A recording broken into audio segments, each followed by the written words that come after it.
안녕하세요. 오늘은 학점은행제에 대해 알아볼 텐데요. 학점은행제가 무엇인지, 어떻게 이용하면 좋을지, 그리고 이를 통해 어떤 학위를 받을 수 있는지 궁금하셨던 분들께 도움이 되는 정보를 준비했습니다. 끝까지 시청하시면 학점은행제를 활용해 더 저렴하고 효율적으로 학위를 취득하는 방법까지 알게 되실 거예요. 그럼 바로 시작해 볼까요? 1. 학점은행제란? 학점은행제는 대한민국 교육부에서 주관하는 학점 인정 제도입니다. 정규 대학에 가지 않아도 다양한 경로를 통해 학점을 취득하고 이를 누적하여 학위를 받을 수 있는 제도인데요. 쉽게 말해 열린 대학 또는 온라인 대학이라고도 불립니다. 이 제도는 학습자의 학습 경로를 다각화하고 보다 유연한 학위 취득 기회를 제공하기 위해 만들어졌습니다. 다양한 연령층, 직업, 학력 수준의 사람들이 자신만의 속도와 방식으로 학습할 수 있는 것이 큰 장점이에요.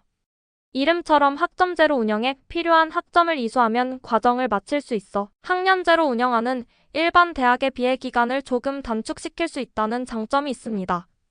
학점은행제는 다음과 같은 상황에 유용합니다. 1. 대학에 진학하지 않고도 전문학사나 학사학위를 취득하고 싶은 경우. 2. 직장인으로서 경력을 쌓으면서 학위를 병행하고 싶은 경우. 3. 편입학이나 대학원 진학을 위해 학점이 필요한 경우. 4. 산업기사, 기사 등 국가기술 응시 자격이 필요한 경우. 2. 학점은행제를 통해 취득 가능한 학위. 학점은행제를 통해 취득할 수 있는 학위는 다음과 같습니다. 1. 전문학사인 연재 학위. 전문학사는 총 80학점이 필요합니다. 그중 전공 45학점, 교양 15학점을 필수로 이수해야 합니다. 2. 학사 4년제 학위. 학사학위는 총 140학점이 필요합니다. 그중 전공 60학점, 교양 10 필수로 이수해야 합니다. 일반 학점은 인정을 받을 수 있는 제한이 있어 전공과 교양으로 최대한 많이 충족하시는 게 좋습니다. 취득할 수 있는 전공도 매우 다양합니다. 경영학, 컴퓨터공학, 심리학, 사회복지학, 아동학 등 인기 있는 전공뿐만 아니라 예술, 체육 분야까지 선택할 수 있습니다. 이외에도 취득할 수 있는 전공은 다양하지만 현재 온라인 수업으로 열려있는 전공이 제한적이라 전공 점수가 부족해 취득이 불가능한 학과가 많습니다. 학점은행제는 학위뿐만 아니라 자격증 취득에도 도움을 줄 수 있습니다. 예를 들어 사회복지사, 보육교사, 직업상담사 같은 자격증을 준비하시는 분들은 학점은행제를 통해 관련 학점을 취득한 후 자격증 시험 응시 자격을 갖출 수 있어요. 3.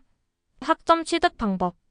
학점은행제를 통해 학점을 취득하는 방법은 크게 4가지로 나뉩니다. 1. 온라인 강의 수강.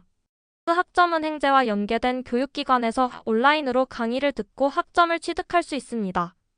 주로 직장인이나 시간 관리가 중요한 분들에게 추천됩니다. 2.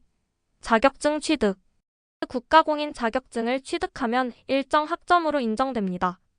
예를 들어 컴퓨터 활용 능력 자격증 등도 학점으로 인정받을 수 있습니다. 3. 독학사 시험. 독학사를 통해 학점을 취득하는 방법도 있습니다. 이 시험은 1단계부터 4단계까지 있으며 단계별로 인정받을 수 있는 학점이 다릅니다. 4. 기존 학점 인정. 이전에 다녔던 대학에서 이수한 학점, 직업교육훈련 또는 기타 경력, 학습을 통해 인정받을 수 있습니다. 4. 학점은행제의 비용 절감 방법. 학점은행제는 일반 대학에 비해 비용이 저렴한 것이 큰 장점입니다.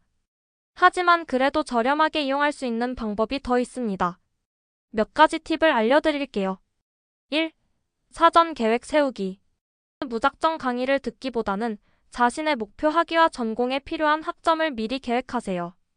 불필요한 강의를 수강하지 않으면 비용을 절약할 수 있습니다. 2. 자격증 활용. 비용 대비 효율이 높은 자격증을 취득하면 학점을 빠르게 채울 수 있습니다. 예를 들어 독학사나 국가공인 자격증은 강의를 듣는 것보다 저렴하게 학점을 채울 수 있는 방법 중 하나입니다. 3. 독학사 활용. 독학사는 대학판 검정고시 같은 시험입니다. 1단계부터 4단계까지 난이도와 전공별 시험이 있고 비교적 난이도가 쉬운 독학사 1단계를 통해 교양 학점을 취득할 수 있습니다. 독학사는 1과목에서 5, 6과목까지 응시가 가능한데 응시하는 과목 수와 관계없이 응시료가 같이 비용을 절약할 수 있습니다. 4. 교육원 찾아보기. 학점은행제 홈페이지에는 전공 및 수업별로 열려있는 교육원을 찾아볼 수 있습니다. 학점은행제 홈페이지에 등록되어 있는 교육원이라면 모두 학점으로 인정받을 수 있어 수강료를 비교해 볼 수 있습니다.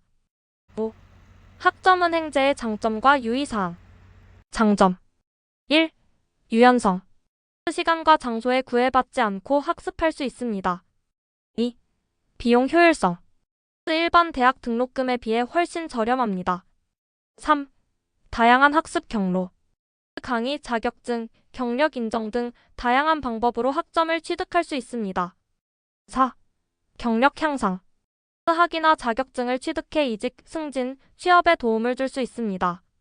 유의사항 1. 학습 계획 필수. 목표를 명확히 하고 체계적으로 학습해야 합니다. 2. 교육기관 선택. 학점은행제 교육기관을 선택할 때는 교육부 정식으로 인증받았는지 여부를 반드시 확인하세요. 학점은행제 홈페이지에서 확인할 수 있습니다. 3. 학점 인정기간. 모든 학점은 학습기간 내에 완료해야 하며 기한을 넘기면 인정되지 않을 수 있습니다. 4. 행정 절차. 학점은행제는 행정 절차를 직접 등록해야 하는데 147 10월로 기간이 정해져 있어 이를 놓치면 학위 취득이 불가능할 수도 있습니다. 5. 학점은행제 플래너. 사설업체에서 운영하는 학점은행제 플래너에 의해 피해 사례가 발생하고 있습니다. 학점은행제 홈페이지에도 공식 상담 채널을 이용해달라고 나와 있는데 이를 활용해 피해를 방지할 수 있습니다. 결론. 학점은행제는 시간과 비용 면에서 매우 유리한 학위 취득 방법입니다. 특히 직장인, 경력 단절 여성, 자격증 준비생 등 다양한 사람들이 본인의 상황에 맞게 활용할 수 있다는 점이 큰 장점인데요. 오늘 알려드린 방법들을 참고하셔서 학점은행제를 더 알차게 활용하시길 바랍니다. 혹시 더 궁금한 점이 있다면 댓글로 남겨주세요. 이 영상이 도움이 되셨다면 좋아요와 구독도 잊지 말아주세요. 감사합니다.